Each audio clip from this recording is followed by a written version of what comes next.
RNA replicates in the presence of reverse transcriptase to form viral DNA. That viral DNA is incorporated into the host DNA.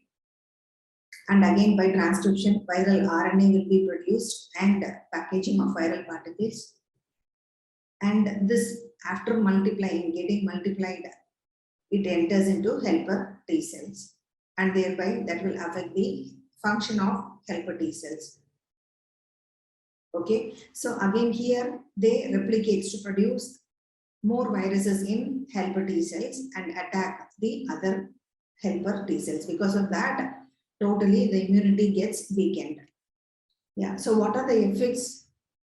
So during this period, automatically, even for simple infections, we cannot provide immunity against such infections. So often the patients will catch up with fever, diarrhea, weight loss, and easily we can catch up with cold, everything. So that is due to the deficiency of T helper cells. And again, because of this, he may be infected with other microorganisms easily, like mycobacterium, viruses, fungi, parasites like toxoplasma. So these are the reasons why the immunity is getting decreased in the HIV affected persons.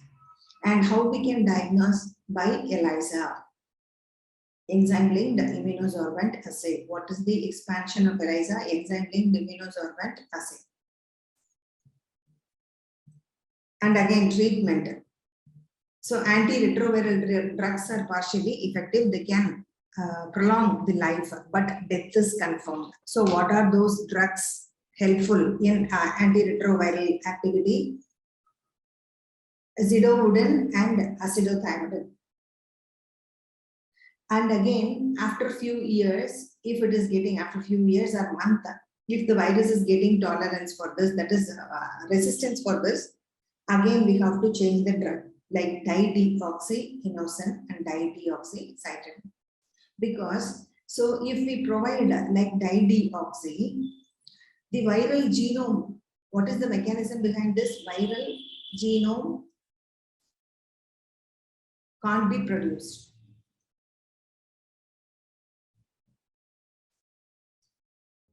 Yes.